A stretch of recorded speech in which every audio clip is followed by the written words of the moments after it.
Selamat pagi dan salam sejahtera bagi kita semua. Yang saya hormati Bapak Beni Hadlirawan selaku penguji 1 dan Bapak Ihsan Saputra selaku penguji 2 pada sidang akhir saya hari ini.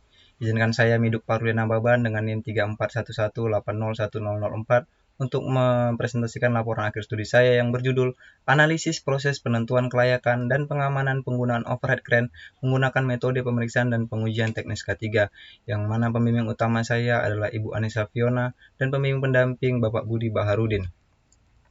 Bagian pertama yaitu pendahuluan latar belakang. Seiring dengan berjalannya waktu dalam dunia pekerjaan atau khususnya di bidang industri tentu akan banyak menggunakan yang namanya mesin, atau pada tugas akhir ini saya sebut sebagai pesawat. Salah satu pesawat yang dapat kita jumpai pada dunia industri adalah pesawat angkat dan pesawat angkut berjenis overhead crane. Apa itu overhead crane? Overhead crane adalah salah satu alat berat yang dipasang atau dirangkai pada bagian atas bagian atap bangunan yang digunakan untuk mengangkat, memindahkan, dan mengatur posisi beban yang mungkin tidak dapat digunakan tenaga manusia untuk menunjang produktivitas atau kelancaran dari pekerjaan pada dunia industri. Seiring dengan berjalannya waktu pula, penggunaan overhead crane akan mengalami yang namanya perubahan, baik dari segi teknis ataupun fisik alat itu sendiri, sehingga diperlukan yang namanya pengendalian K3 terhadap kelayakan penggunaan overhead crane. Mengapa hal itu perlu? Agar selama pekerjaan penggunaan overhead crane, operator atau perusahaan dapat bekerja secara aman dan sah menggunakan sertifikat yang sah di mata Peraturan Kementerian Republik Indonesia. Oleh karena itu, saya menggunakan metode pemeriksaan dan pengujian teknis K3 berdasarkan Permenaker nomor 8 tahun 2020. Selama saya magang di PT Multitransfer Teknologi yang bergerak di bidang riksa uji, salah satu klien yang saya atau yang kami periksa adalah PT Musimas yang bergerak di bidang minyak bumi dan gas, yang banyak memiliki alat-alat yang harus diperiksa dan diuji secara berkala selama 1 tahun. Adapun rumusan masalah tugas akhir saya mengambil 3, yaitu yang pertama, bagaimana urutan proses pemeriksaan dan pengujian overhead crane yang sesuai dengan Permenaker nomor 8 tahun 2020. Yang kedua, apa saja bagian area kritis overhead crane double girder kapasitas 5 ton di lokasi PT Musimas. Yang ketiga, apa rekomendasi dalam pengoperasian overhead crane double girder kapasitas 5 ton di lokasi PT Musimas. Adapun tujuan penelitian saya adalah untuk mengetahui dan memastikan bahwa overhead crane double girder kapasitas 5 ton di lokasi PT Musimas layak digunakan secara aman dengan Permenaker nomor 8 tahun 2020 tentang pesawat angkat dan pesawat angkut. Adapun batasan masalah agar tugas akhir ini tidak melebar atau menjangkau kemana-mana, saya mengambil 4 batasan masalah, yaitu pemeriksaan dan pengujian pesawat angkat dan pesawat angkut jenis overhead crane berdasarkan Permenaker nomor 8 tahun 2020. Yang kedua, pemeriksaan dan pengujian overhead crane double girder kapasitas 5 ton nomor seri 53001888 di lokasi PT Musimas. Yang ketiga, pengujian tidak merusak dengan metode Magnetic Particle Inspection atau MPI. Yang keempat, area kritis pemeriksaan dan pengujian overhead crane adalah wire rope, sling atau tali kawat baja, girder atau batang penopang, dan bucket atau bak. Berikut adalah dokumentasi atau gambar alat yang saya periksa, yaitu overhead crane double girder kapasitas 5 ton, nomor seri 53001888 di lokasi PT Musimas yang digunakan untuk mengangkat dan mengangkut batu bara. Bagian kedua adalah dasar teori, yaitu saya menggunakan dasar teori atau dasar penelitian berdasarkan Peraturan Menteri Tenaga Kerja Republik Indonesia nomor 8 tahun 2020 yang mengatur tentang pesawat angkat dan pesawat angkut dengan metode pemeriksaan dan pengujian. Dan sebagai referensi tambahan atau pendukung, saya menggunakan buku panduan pemeriksaan alat angkat dan angkut milik IPA Migas Biro Klasifikasi Indonesia atau BKI, yang merupakan perusahaan BUMN yang juga bergerak di bidang riksa uji alat. Ini adalah gambar atau halaman cover depan referensi dasar teori yang saya gunakan. Yang sebelah kiri adalah Permen 8 tahun 2020 tentang pesawat angkat dan pesawat angkut. Sebelah kanan adalah buku panduan pemeriksaan alat angkat dan angkut milik IPA Migas Biro Klasifikasi Indonesia. Bagian ketiga adalah metodologi. Secara garis besar ada 4 metodologi atau tahapan besar yang saya gunakan untuk proses penelitian pada tugas akhir saya. Yang pertama adalah metode penelitian, yaitu kualitatif deskriptif, di mana secara kualitatif saya mengambil data secara langsung turun ke lapangan, yaitu di PT Musimas, dan akan saya jabarkan secara deskriptif melalui tulisan pada tugas akhir saya. Bagian kedua adalah pemeriksaan dan pengujian, di mana ada 7 langkah kerja berdasarkan peraturan, yaitu pemeriksaan dokumen, pemeriksaan visual, pengukuran teknis, pengujian tidak merusak atau NDT, pengujian fungsi, pengujian dinamis, dan pengujian statis. Bagian ketiga adalah analisa hasil, di mana tercantum yaitu perhitungan dan pengisian checklist selama saya berada di lapangan. Yang keempat adalah kesimpulan. Kesimpulan yang diambil adalah layak atau tidaknya overhead crane untuk dioperasikan secara aman sesuai dengan peraturan atau standar yang digunakan. Ini adalah 7 langkah kerja, yaitu pemeriksaan dan pengujian pada tugas akhir saya. Yang pertama adalah pemeriksaan dokumen, yaitu memeriksa manual book atau memeriksa laporan periksa uji sebelumnya, apakah sudah lengkap atau belum. Yang kedua adalah pemeriksaan visual atau secara tanpa menggunakan alat ukur, yaitu memeriksa kondisi konstruksi alat dan memeriksa ketersediaan safety device atau alat-alat pengaman yang ada pada overhead crane tersebut. Yang ketiga adalah pengukuran teknis, adalah mengukur bagian area-area kritis alat menggunakan alat-alat ukur. Yang keempat adalah pengujian tidak merusak atau NDT menggunakan metode Magnetic Particle Inspection atau MPI. Yang kelima adalah menguji fungsi setiap gerakan atau bagian-bagian overhead crane, yaitu menguji gerakan naik turun, pergerakan melintang atau pergerakan memanjang, serta menguji kelayakan safety device daripada alat tersebut. Contohnya misalkan adalah tombol emergency stop. Yang keenam adalah pengujian beban secara dinamis, yaitu pengujian beban hingga 100% beban kerja aman, yaitu menguji overhead crane dengan mengangkat beban secara bergerak. Yang ketujuh adalah pengujian beban statis, yaitu menguji beban atau memberi beban pada overhead crane hingga 125% beban kerja aman secara diam, apakah nanti akan dicek ada penurunan atau tidak sesuai dengan standar. Adapun instrumen penelitian yang saya gunakan adalah alat pelindung diri yang berupa helm safety, kacamata safety, wear pack, serta sepatu safety yang saya gunakan selama turun di lapangan, dan alat-alat kerja yang saya gunakan untuk mengukur adalah vernier caliper atau jangka sorong, meteran, serta laser distance. Dan ada juga alat untuk memeriksa tidak merusak atau NDT, yaitu 1 set WCP dan 7 HF serta yoke yang digunakan untuk memeriksa keretakan pada bagian sambungan, serta ada brush dan paint remover yang digunakan untuk membersihkan bagian-bagian yang kotor yang tidak terlihat selama pemeriksaan dan pengujian. Berikut adalah checklist pemeriksaan yang akan saya isi. Saya memberi 2 contoh pada slide ini. Yang pertama adalah bucket, berikut dengan sketsa gambar bucketnya, dan akan saya isi panjang, lebar, serta tinggi, serta kecacatan atau catatan-catatan yang perlu saya masukkan selama saya memeriksa dan penguji. Begitu pula dengan nomor 2 adalah checklist tali kawat baja atau wire rope sling. Saya akan mengisi bagian tipe, diameter ataupun konstruksi atau kecacatan yang ada akan saya isi sedemikian rupa sesuai dengan checklist yang sudah diberikan berdasarkan standar. Yang keempat adalah analisis hasil. Yang pertama adalah pemeriksaan dokumen.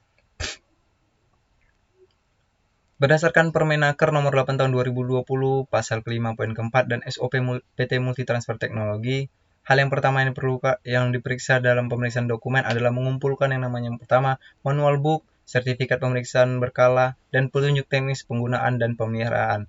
Secara garis besar, 3 dokumen ini sudah lengkap sebelum saya memeriksa alat tersebut. Sehingga untuk pada proses pemeriksaan ini secara sah dokumen-dokumen tersedia dan boleh dilanjutkan untuk pemeriksaan selanjutnya.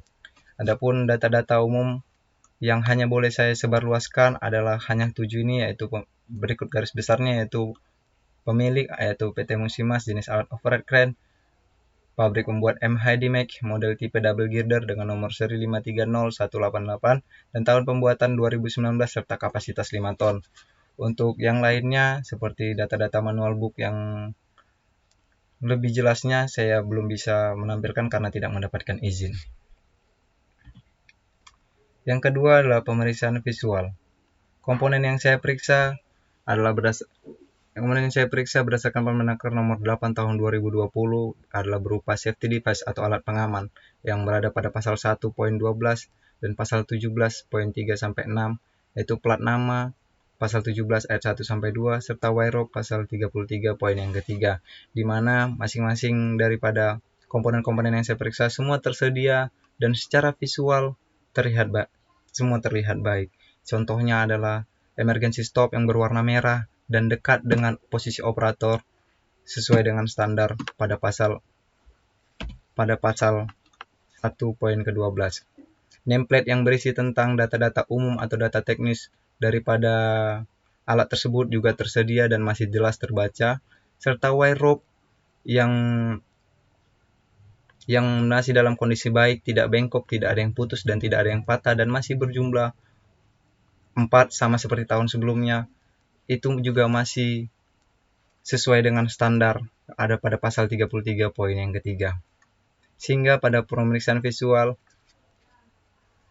dapat dinyatakan layak dan dapat diperiksa untuk kelanjutannya. Pemeriksaan yang berikutnya adalah pengukuran teknis. Pengukuran teknis pada pemeriksaan ini adalah pengukuran area kritis.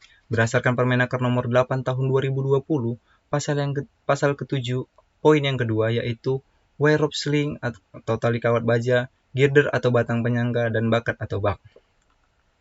Yang pertama yang perlu diukur adalah pemeriksa atau pengukuran wire rope sling, di mana berdasarkan Permenaker nomor pasal 33 ayat 2, pengurangan ukuran diameter tali kawat baja tidak boleh melebihi 5% dari diameter semula. Adapun diameter semula tali kawat baja yaitu 8,25 mm. Dan setelah saya ukur atau diameter aktual yang didapatkan adalah 8,24 mm. Yang artinya adalah pengurangan aktual yang terjadi pada wire rope adalah 0,01 mm. Sedangkan batas pengurangan maksimal sesuai dengan standar yaitu 5% adalah 5% dikali 8,25 sebesar 0,4125 mm. Sehingga secara standar wire rope ini masih boleh layak digunakan selama pengoperasian alat. Adapun data teknis atau data umum wire rope sling itu sendiri adalah bertipe RHRL right hand regular lay dengan konstruksi 6 lay dan diameter atau spek awalnya adalah 8,25 dan aktual setelah diukur selama pemeriksaan adalah 8,24. Dan untuk kecacatan tidak ada ditemukan kecacatan baik berupa bengkok, putus ataupun merenggang. Semua masih dalam kondisi yang baik.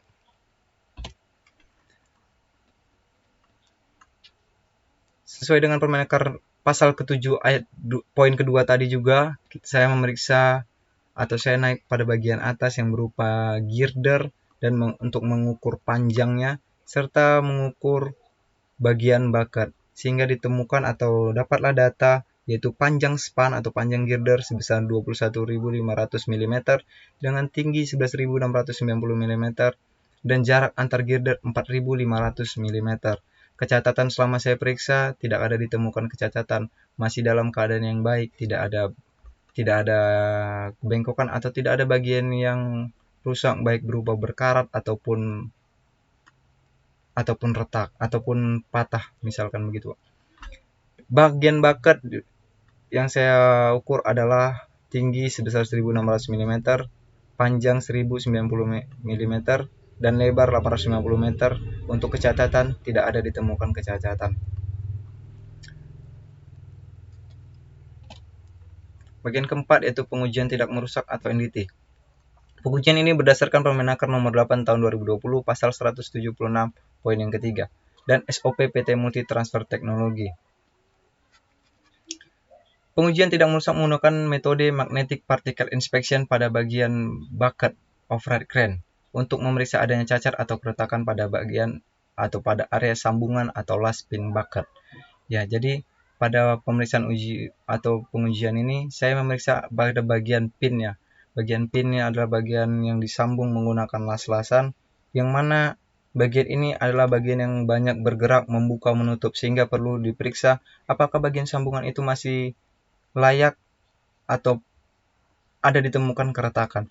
Sehingga ketika saya periksa menggunakan metode magnetic particle inspection, dengan saya semprotkan WCP serta menggunakan yoke untuk memeriksa secara visual atau secara tidak merusak, tidak ditemukan adanya keretakan pada bagian sambungan.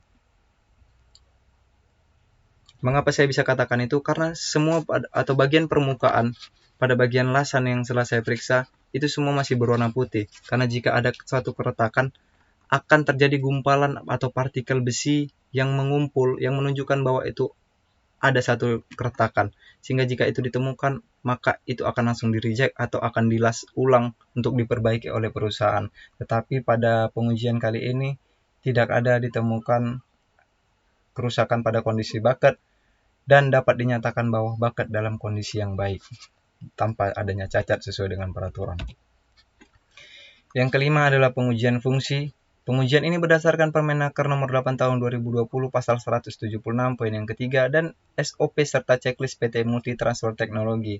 Pengujian fungsi yang dilakukan pada overhead crane berupa yaitu menggerakkan secara maksimal pergerakan hoisting atau naik turun, traveling memanjang ke kanan ke kiri, dan traversing secara melintang. Jadi pengujian ini dilakukan adalah tanpa menggunakan beban dengan menggerakkan arah-arah atau area-area kerja secara maksimal dari sudut ke sudut overhead crane, Pak. Jadi ketika diuji apakah ada terjadi kesendatan atau ada kemacetan yang tiba-tiba membuat berhenti. Nah, ketika saya memeriksa tidak ada terjadi satu kecacatan atau temuan-temuan yang menyatakan kurang baik, sehingga pergerakan maksimal secara hoisting, traveling, dan traversing dapat bergerak secara baik. Yang berikutnya adalah menguji fungsi tombol dan lampu emergency stop. Menguji tombol emergency stop adalah ketika alat tersebut bergerak atau bekerja, saya menekan tombol emergency stop, apakah tombol itu masih berfungsi atau tidak, dan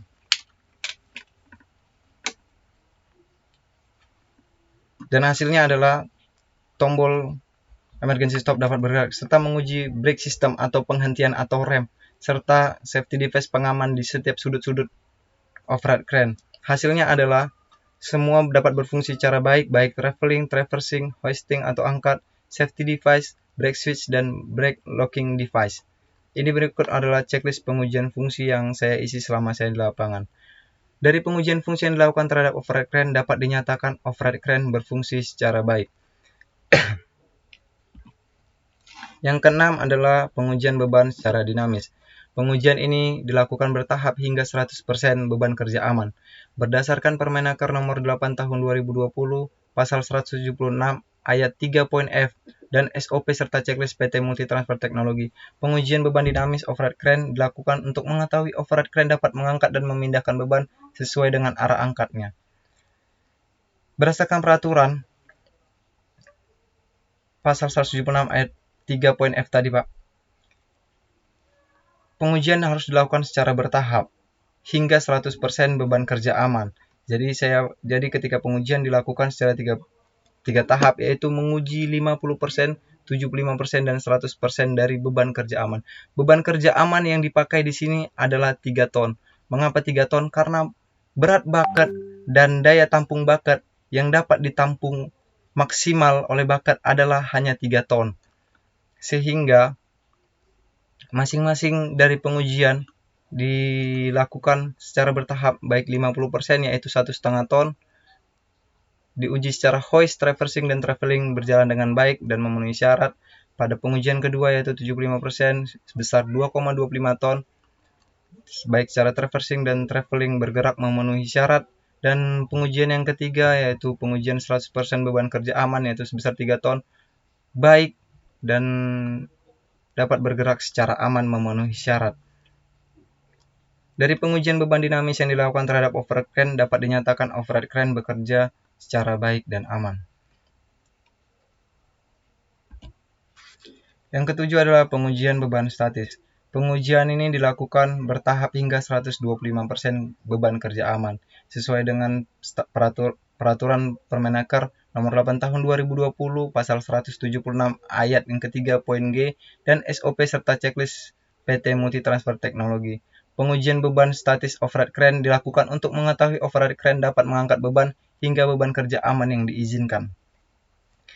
Sesuai dengan beban kerja aman atau beban maksimal yang dapat diangkut yaitu 3 ton, sehingga pemeriksaan dan pengujian 100%-nya adalah 3 ton. Tetapi karena sesuai dengan peraturan harus diuji sampai 125%, yaitu sebesar 3,75 ton, maka saat pengujian diperlukan beban tambahan yaitu berupakan batu atau konkrit berat yang kira-kira 1 ton dan ditambah batu bara, sehingga pengujian yang dilakukan secara 3 tahap di sini adalah secara 75% dengan berat 2,25 ton memenuhi syarat.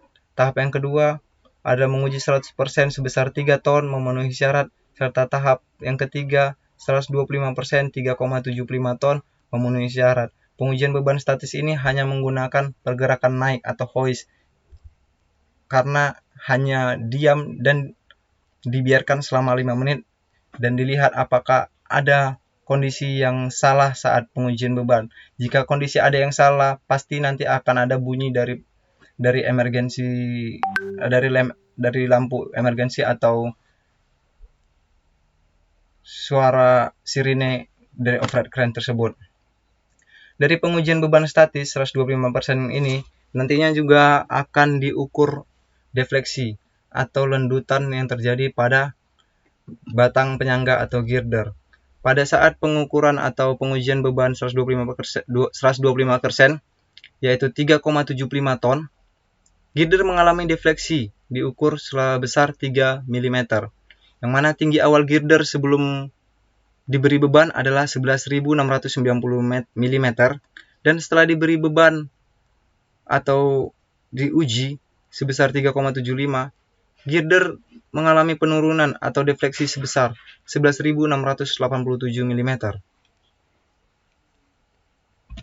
Untuk itu perlu dilakukan perhitungan berdasarkan Permenaker nomor 8 tahun 2020 pasal 29 ayat 1B yang berbunyi, batang penyangga atau girder yang menerima beban kerja maksimum pada bagian tengahnya tidak boleh mengalami defleksi lebih dari 1/600 dikali panjang span untuk jenis ganda atau double girder. Sehingga perhitungan yang saya masukkan adalah defleksi maksimal yaitu 1/600 dikali panjang span yaitu 21.500 mm dan didapatkan hasil defleksi maksimalnya adalah 35,8 mm. Sementara defleksi aktualnya adalah tinggi awal dikurang tinggi akhir seperti yang tadi sudah saya jabarkan adalah 3 mm. Sehingga dapat diambil kesimpulan defleksi aktual lebih kecil dibanding defleksi maksimal, yang mana 3 lebih kecil dibanding 35,8, yang mana artinya defleksi ini masih defleksi yang masih dalam toleransi atau batas sesuai dengan standar Permenaker. Defleksi itu sendiri adalah lendutan atau terjadinya penurunan posisi girder ketika diberi beban. Dari pengujian beban statis bertahap hingga 125% beban kerja aman ini dan perhitungan defleksi, override crane dapat bekerja secara baik dan aman. Bagian kelima yaitu penutup kesimpulan.